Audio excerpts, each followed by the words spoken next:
Namaskar. Honorable Union Minister of Finance and Corporate Affairs, Srimati Nirmala Sitharaman ji. Honorable Minister of State for Finance, Sri Pankaj Chaudhary ji. Honorable Minister of State for Finance, Dr. Bhagwat Kishan Rao Karad ji. Finance Secretary, Department of Expenditure, Dr. T.V. Somanathan. Secretary, Department of Investment and Public Asset Management, Sri Tuhun Kant Pandey. Secretary, Department of Financial Services, Sri Vivek Joshi. Officers of the department, members of trade, industry and taxpayer associations, all the distinguished invitees, members of print and electronic media, ladies and gentlemen. With immense joy and pleasure, I, Namita Kar, on behalf of GST Central Excise and Customs Bhubaneswar Zone, welcome you all to the temple city of Bhubaneswar for the post-budget interactive session of the Honorable Finance and Corporate Affairs Minister of India. I would like to request Sri Vijay Kumar Kar sir, Chief Commissioner, GST Central Excise and Customs, to kindly welcome our Madam, Honorable Finance Minister Madam, with a sapling.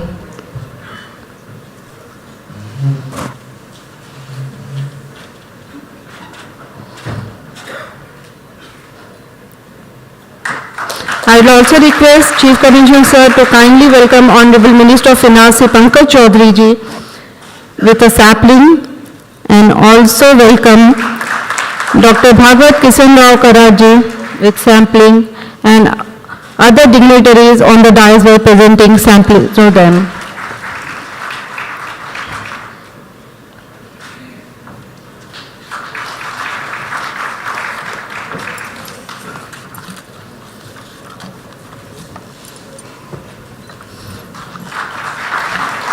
धन्यवाद sir.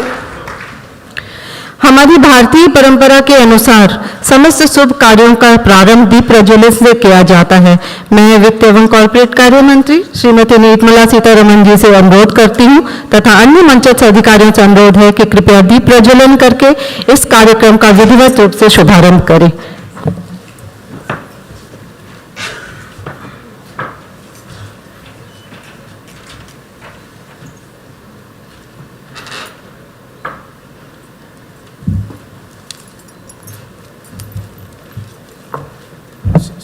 सेटा आने की रखो।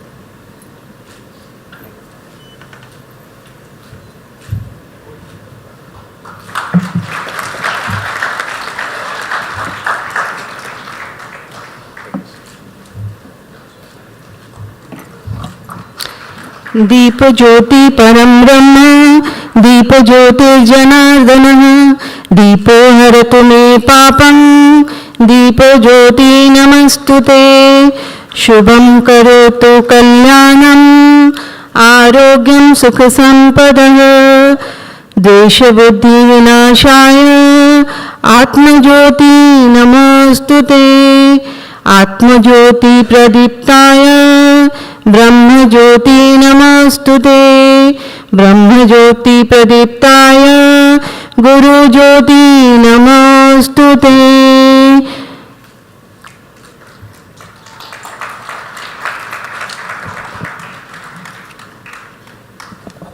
आप सभी महानुभावों का बहुत बहुत धन्यवाद।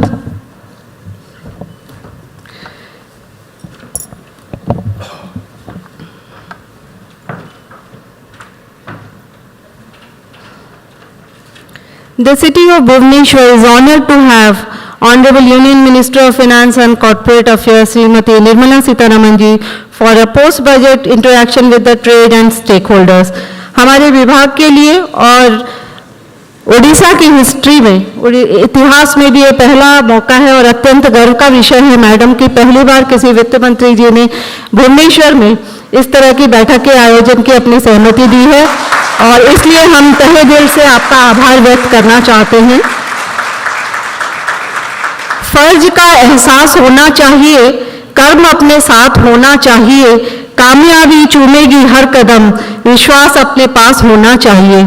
ऐसे ही विश्वास और आस्था की धनी जिन्होंने अपने विश्वास के बलबूते पर समाज में अपनी अलग पहचान बनाई है, जो किसी परिचय की मोहताज नहीं है। I humbly request honourable finance minister Shrimati Nirmala Sitharaman ma'am to kindly deliver the keynote address.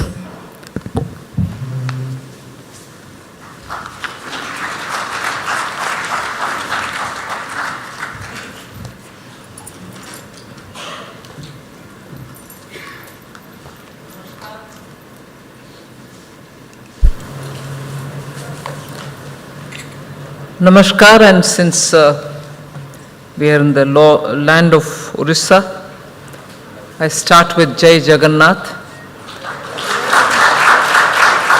I hope and pray that the grace of Lord Jagannath is on all of us, on the country,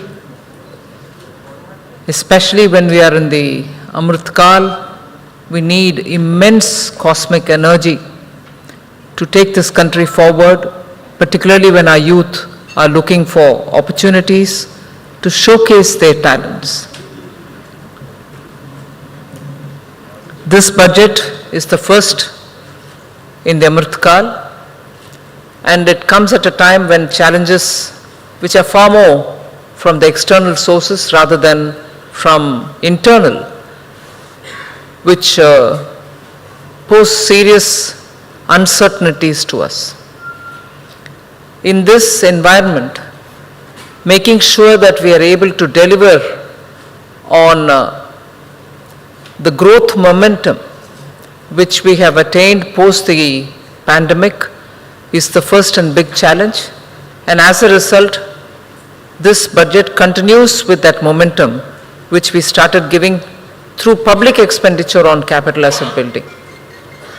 It's even now touched the double digit in reaching the level of 10 lakh crores for capital expenditure. And in that, since the last 2 years, we have been giving a significant portion of the capital expenditure outlay to the states as well. So if 2 years ago the states had a share, that share is now increased to 1,30,000 crores. So states which so desperately need to build their capital assets, particularly in terms of bringing connectivity, will have an opportunity to have interest-free 50-year loan given by the center. And I'm sure Orissa will also benefit from this item head, which they can effectively use for bringing better capital assets for themselves. Other than this, which is the main focus, the budget clearly makes several attempts to bring in inclusion so that no section of our society is left behind. I know Orissa again has a large SAST population and tribal population as well, for whom particular assistance have also been extended through the primitive, most primitive tribes, wherein we want to reach total saturation in terms of all the schemes which have been launched, whether it is the Awas Yojana, Nal Se Jal, Har Ghar Jal, or even the LED bulbs, or the wellness centers, and so on. So even if the primitive tribes are getting assistance through the tribal allocations, ministries allocations, this special gesture during this budget for reaching saturation for the primitive groups will benefit Orissa as much as it will benefit the neighboring Jharkhand as well. So saturation is now the key word in the name of inclusion, whether you're making sure that all eligible people from the backward or the scheduled tribes and other eligible citizens get every fundamental benefits that the budgets have been focusing since 2014, will get it, so that if once the saturation is achieved, we are very clear that they will be empowered enough to take care of what they want for themselves and their families. If inclusion through saturation is being aimed at, and also developing MSMEs is another basic focus that we've had, very many regulations or rules, very many conditions which applied for the MSMEs in doing business since the Atmanirbhar announcements of 2020 have been clearly addressing each one of these concerns to reduce the compliance burden, to be defined better, enhance definition, and also coverage for credit from banks.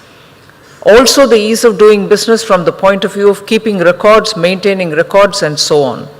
So MSMEs have definitely been the center of our developmental goals, and also making sure that MSMEs did get that good immunity, did get that coverage during the COVID period so that they don't go into liquidation. And in this budget as well, for any failure to attend to services or goods as per contracts signed with the government, if there has been a failure in completing the service as is agreed in the contract, MSMEs have been given almost 95% waiver in that their guarantees will not be included or invoked. And that would give them a relief even if they had failed to fulfill the contract as signed with, let us say, the government or government agencies in the union government's case. So only 5% would be retained, and the rest 95 of the securities which they've given will all be released. Other than that, I think a major problem which the MSMEs face is delayed payments from people, whether it's government or the private sector companies, for services rendered, for goods supplied. Normal period is about 45 days, then it was tolerated, saying 90 days, if within that 90 days you're able to do it, it's fine. But in spite of declaring the dues, the servicing of MSMEs or due payments which have to reach the MSMEs were not being done in time.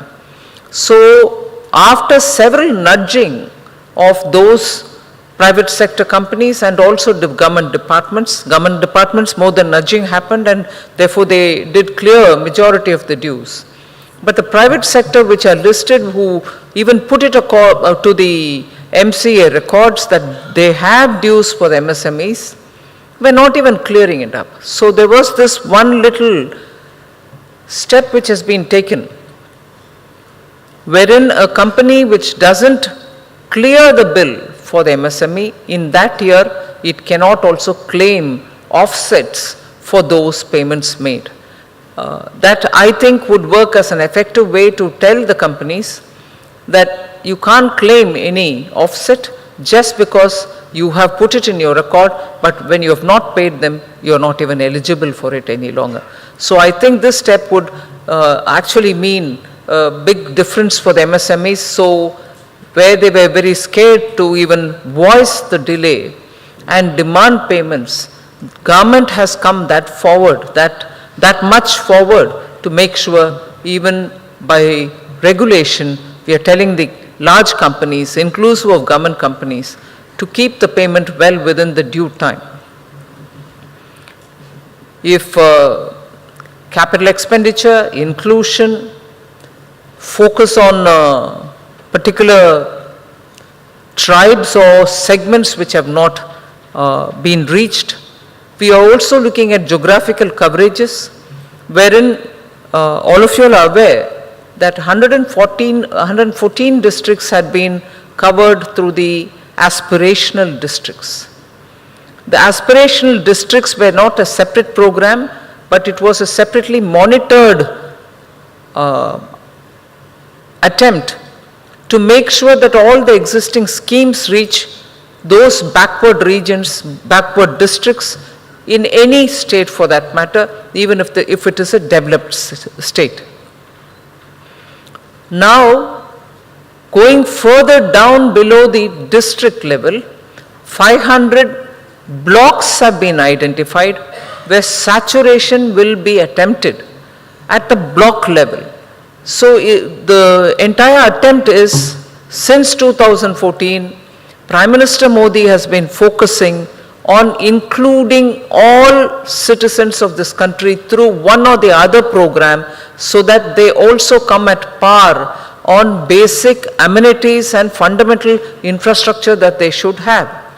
Now, since 14, if we are doing this, and even now if there are pockets within this country which doesn't have that kind of a comfort of having had the fundamental infrastructure reaching them, this 500 blocks that has been selected, through that when monitoring happens, if hospitals have come there, wellness centers have reached, roads are there, electricity is reaching them, is the internet facility reaching them. So by each one of these measures, when you're aiming to reach every citizen, from the top down, you're going down to the last layers of administration, we can ensure that actual inclusion takes place. So that is the emphasis given in this budget through the blocks.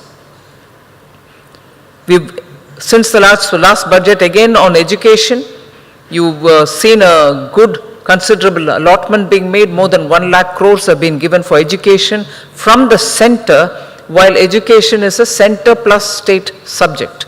So each state would do their own, plus the center itself has given this 1 lakh crore. And this year that has gone up as well. So education gets its priority as much as skilling and upskilling for our youth. Skilling and upskilling, and also in this budget a special mention is made for skilling our workers even on Industry 4.0 requirements, which means they'll have to be readied for artificial intelligence, they have to be readied for being trained for, thank you, being trained for dealing with data, deep data, using robotics, and so on. And a point which I have been repeatedly saying since after presenting the budget is, industry wants to expand. They're already going in that route. You find that many of these, this morning too, I saw one of the steel manufacturer has gone to Jammu and Kashmir, and they've started, they are laying the foundation for building one of the factories there in J&K. But all of them are also challenged because their products which get exported are measured by the green measuring yard. If steel which goes from India is not going to be green, nobody is going to import, or they levy huge barriers which are non-tariff barriers.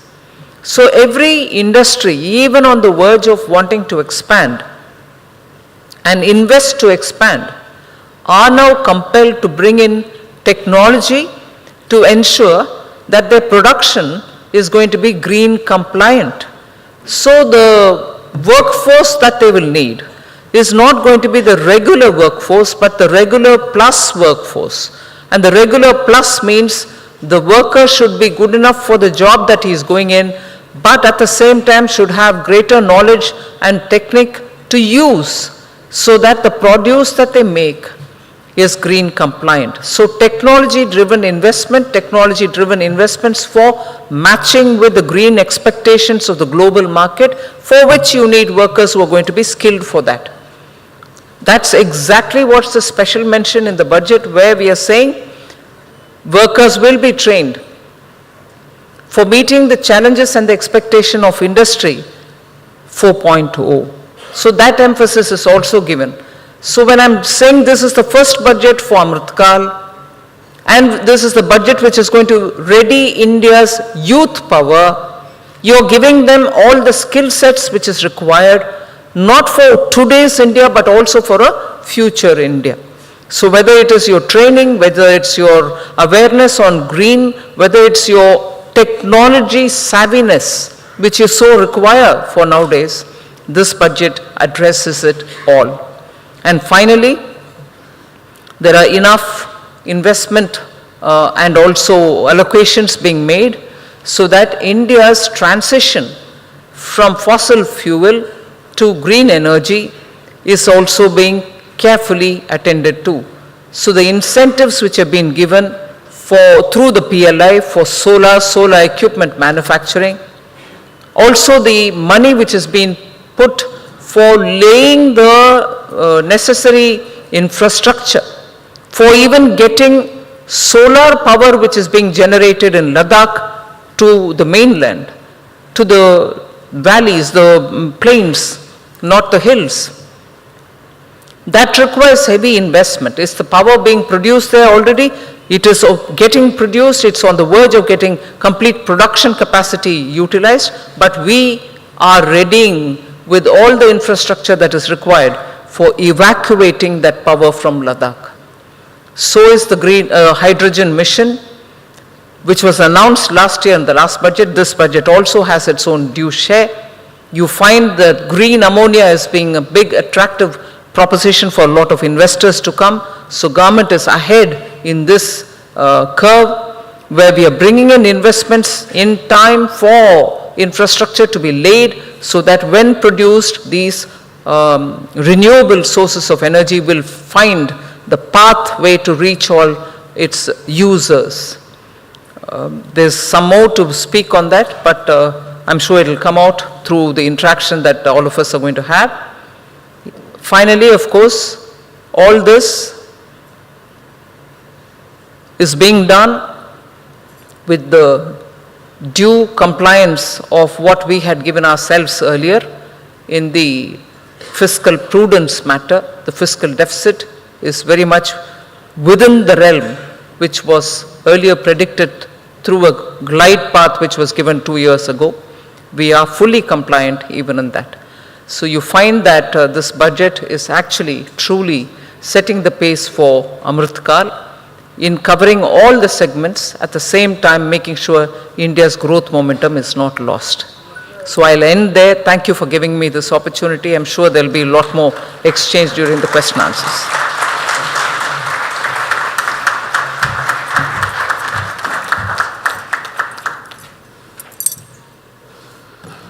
जैसा कि madam ने कहा कि ये अमृतकाल का प्रथम budget है और अमृतकाल के इस बजट की हम उम्मीद करते हैं कि हर सेक्शंस को ये बजट पहुंचे और सबके लिए सही हो, क्योंकि जो अपने कदमों की काबिलियत पर विश्वास रखते हैं वो ही अक्सर मंजिल तक पहुंचते हैं.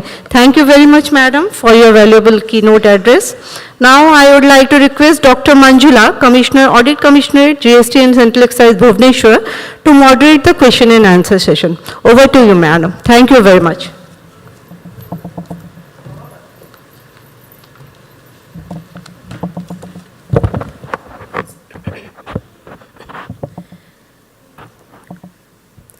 Honorable Union Minister of Finance and Corporate Affairs, Srimati Nirmala Sitharaman. Honorable Minister of State for Finance, Shri Pankaj Chaudhary. Honorable Minister of State for Finance, Dr. Bhagwat Kishan Rao Karad, respected dignitaries on the dais, esteemed members of the trade, senior officers, ladies and gentlemen. It is indeed a momentous day today as the city of Bhubaneswar hosts the post-budget interaction of the Honorable Union Minister of Finance with Trade and Industry. It is even more memorable as the budget 22-23 is the first budget to be presented in Amrit Kal. Madam, for today's interaction, we have in the audience representatives of trade, startups, MSMEs, representatives of trade associations, entrepreneurs, amongst others. Madam, with your permission, we now start the question answer session. I shall read out the name of the person who can then ask the question or make any observation. I request the speaker to kindly keep the questions or the comments brief and to the point, and on the announcements made in the budget. I also request the speaker to avoid any kind of a repetition of questions. I call upon the first speaker, Shri Debashish Mohanty, Senior Manager, Tata Steel Special Economic Zone Limited.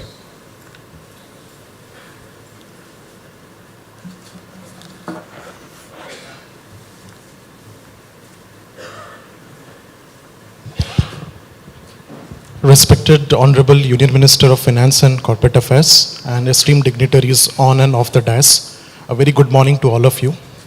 I represent Tata Steel Special Economic Zone. We are developing Gopalpur Industrial Park, one of the first multi-product special economic zone and industrial park in the state of Odisha. First of all, we would like to congratulate you and your team for presenting the first true green budget in this edition, giving a fair share of budget to the much needed industrial and economic transition. Ma'am, from a developer perspective, we are seeing at ground level huge amount of excitement and investment intent in the green hydrogen and the green sector space. However, we do also see that these units require enormous amount of power and water apart from the specialized electrolyzer production. Now, these power and water requirement needs investments which are capital heavy in nature. Ma'am, we believe that better value creation can be created through sharing of this common infrastructure facility, and that is only possible when these green hydrogen players come at some select green hubs.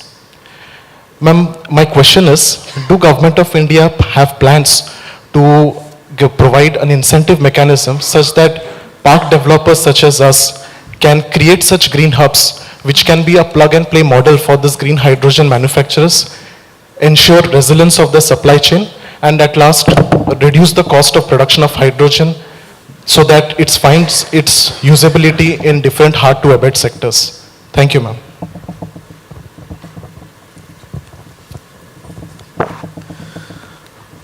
There is a green hydrogen mission which has been approved.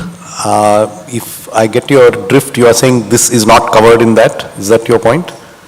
Then send us some suggestions, and particularly please send them to the Ministry of New and Renewable Energy, who are in charge of the green hydrogen mission, and it can be examined. But of course, you do understand that there is a limit to how much industrial subsidy the government can afford. So it will have to be seen in that balance. But there is the green hydrogen mission. If you think this is a addition to that, you may send your suggestions to us as well as to Ministry of New and Renewable Energy. But I'm not able to give a specific reply to you now. The next speaker, Shri A.K. Sabath, representing the Institute of Chartered Accountants of India.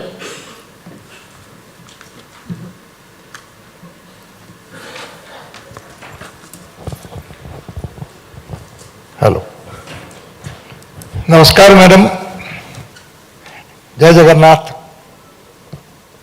50 साल हो गया मैं budget analyse करता हूं, और ये 50 साल में this budget is one of the best budgets for the growth of the nation and for the future growth of the nation. The message is given clearly in this budget. And we will remain as the winning horse. दूसरा जितना country है हमारे पीछे रहेंगे, हम 7% के ऊपर ही हमारा ग्रोथ रहेगा ये बजट के हिसाब से। इसके बाद मैडम हमारा 2-3 पॉइंट्स है, so that I would like to just say to consider before the passing of the budget. Madam 5 lakh का एग्जम्पशन दिए हैं, तो अगर 5 लाख के अंदर आपका इनकम रहेगा, ये साल आप बढ़ाए हैं 7 लाख रुपया under the new tax regime. Now 7 lakh 100 रुपया हो जाएगा या 7 लाख 1,000 रुपया हो जाएगा, तो कोई मार्जिनल रिलीफ नहीं है। ऑल ऑफ ए सडन एक आदमी को 25,000 रुपया टैक्स देना पड़ेगा 7 लाख के ऊपर। I will request your team to consider whether marginal relief concept can be introduced so that people calculation करते करते 1,000-2,000 रुपया बढ़ सकता है, and then they will be really getting a punishment of not getting 87A rebate. This is madam my first point. Second point is senior citizen को madam अच्छा किए हैं, क्योंकि 15 लाख का 30 लाख किए, 4.5 लाख का 9 लाख किए हैं, और 9 लाख का 15 लाख किए हैं for the saving scheme, one of the best that has been announced in the last so many years. पर सुपर सीनियर सिटीजन 80 साल वाला जो है मैडम, उनका जो फिगर है 5 लाख में रह गया है सिंस 2012 व्हेन प्रणब मुखर्जी जी 60 को 50,000 दिए थे और 80 को 5 लाख कर दिए थे, एंड उसके बाद तो प्रेसिडेंट ऑफ इंडिया बन गए, क्योंकि सुपर सीनियर सिटीजन का बड़ा आशीर्वाद रह गया उनके ऊपर। हम चाहते हैं ये सुपर सीनियर सिटीजन को 5 लाख का फिगर जो कि 11 साल हो गया रह गया है, थोड़ा सा कुछ दीजिए मैडम।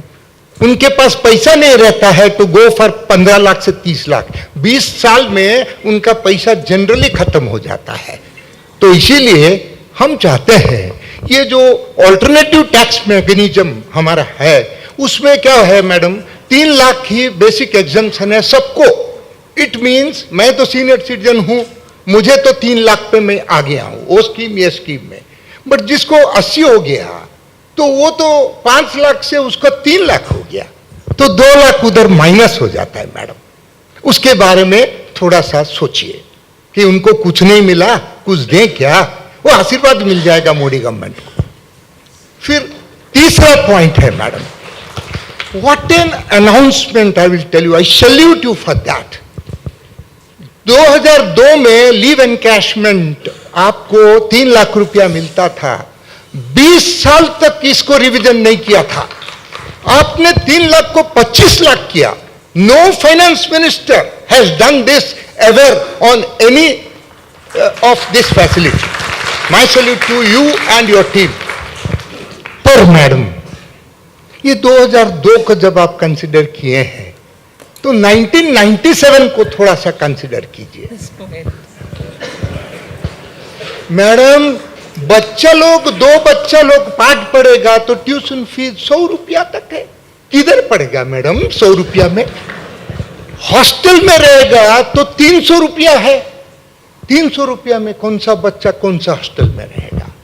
2002 को अगर 8 गुना कर दिया है, इधर भी थोड़ा सा सोचिए मैडम। मिडिल क्लास को बहुत हेल्प मिलेगा। मिडिल क्लास रो रहे हैं। और मैडम, मेरा तीसरा जो क्वेश्चन है, ये तो हमारा मिडिल क्लास के लिए बोल दिया हूं। ये जो इन्फ्लेशन इंडेक्स आप देते हैं, that is been fixed as of 1/4/2001। 81 से उसको 2001 किए। अभी भी सब रजिस्टर ऑफिस में अगर 2001 का फिगर मांगेंगे नहीं मिलता है। और 21 साल हो गया, वो 1/4/2001 बेस रहा है। 100 का 331 होता है इन्फ्लेशन इंडेक्स। 2001 को आप 1/4 कर दीजिए। मीन्स हमारा मोदी गवर्नमेंट जब आया, वो 14 तक उसको लाकर वो इन्फ्लेशन इंडेक्स को कीजिए। इसमें बहुत काला धन का ट्रांजैक्शन होता है, और उसको आप थोड़ा सा दे सकते हैं कि भाई रजिस्ट्रेशन आप तो 1/4/14 का होगा और उसका इन्फ्लेशन हम आपको क्रेडिट दे दिया। ये जरा मैडम अगर होगा तो we'll be all grateful. A budget is one of the best budgets. Again I am repeating. ये थोड़ा सा आइसिंग ऑन द केक जैसा होता है। तो ये 3 को अगर कंसिडर करके बजट जब फाइनेंस एक्ट होता है, तो we will be all ever grateful to you. Thank you, ma'am.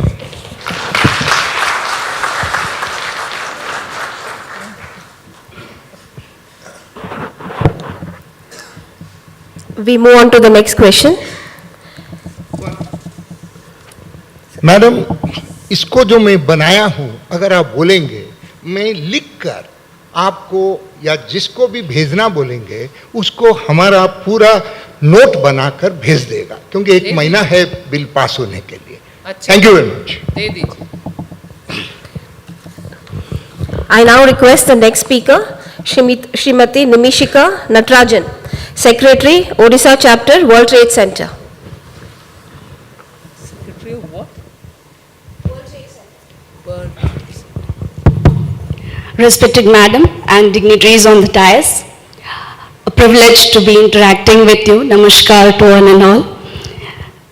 I represent World Trade Center Bhubaneswar, which is a global platform for providing international trade promotion opportunities and international trade connects.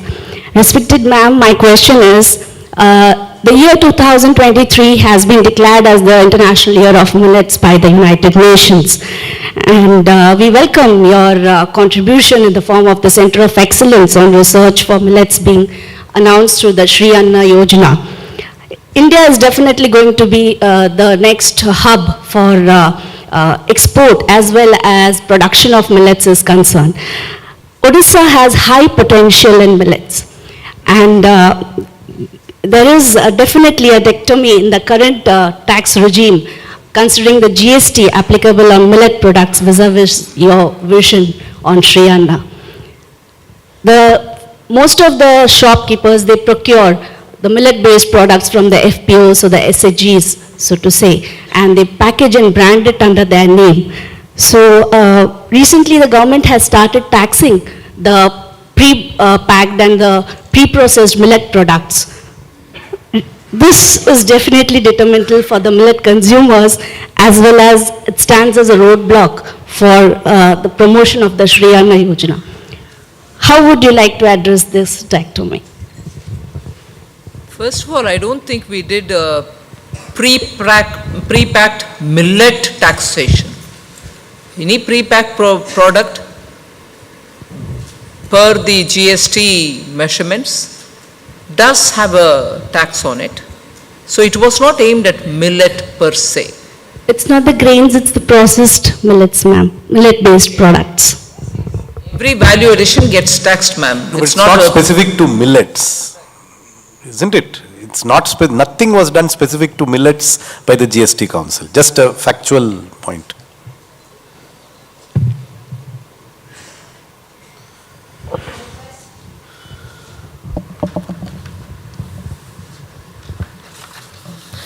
I request the next speaker, Shri Srimanta Panda, General Manager, National Aluminium Company Limited.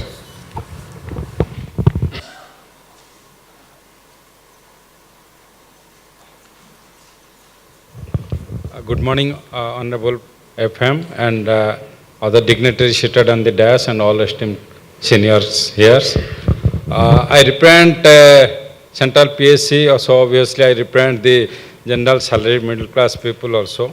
Though this, I compliment you for presenting this budget in succession which will take India to the path of 5 trillion economy, there is no doubt. But the concerns of salary class are there. In fact, this question, this suggestion which I am going to make doesn't pertain to this budget, but we are expecting some relief. This was introduced in 2021 budget.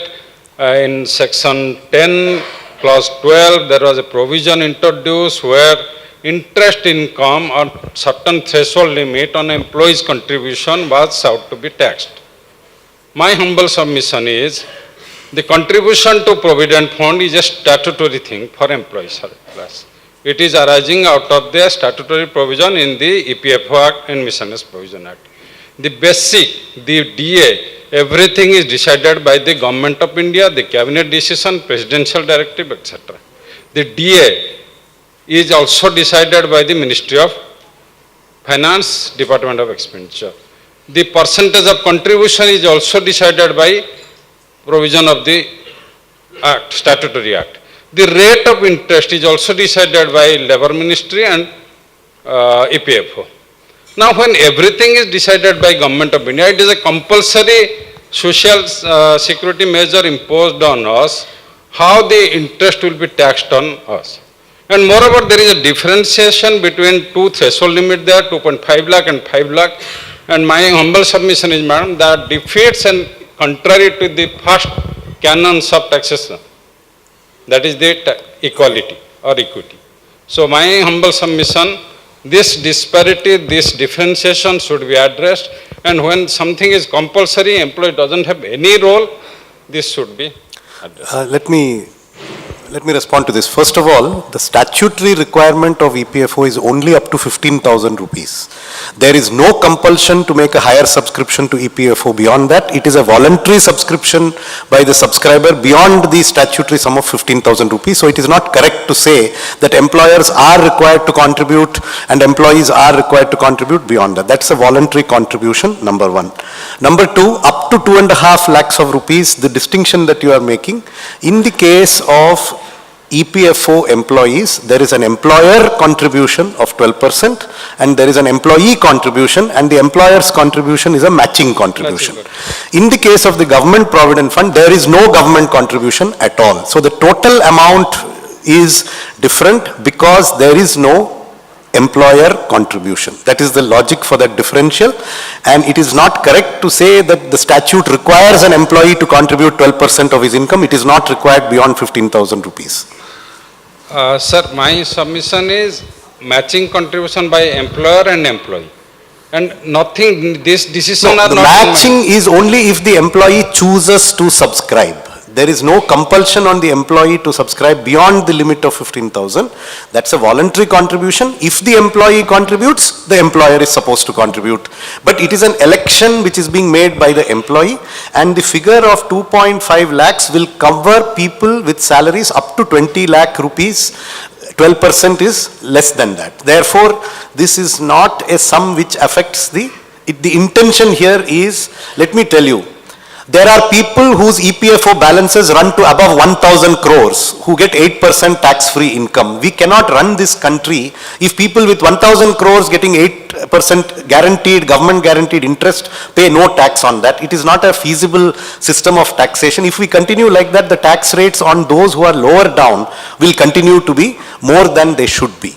So this is a measure to cap it so that those who are actually salaried middle class employees get the benefit. But say managing directors of multinational companies whose salaries run to 20-30 crores and make 12% voluntary contribution and get 12% matching contribution from their employer, get that into their EPF account and then get complete tax-free benefits, 8% interest, and keep it even after retirement by joining another company. There is, it's a huge tax loophole.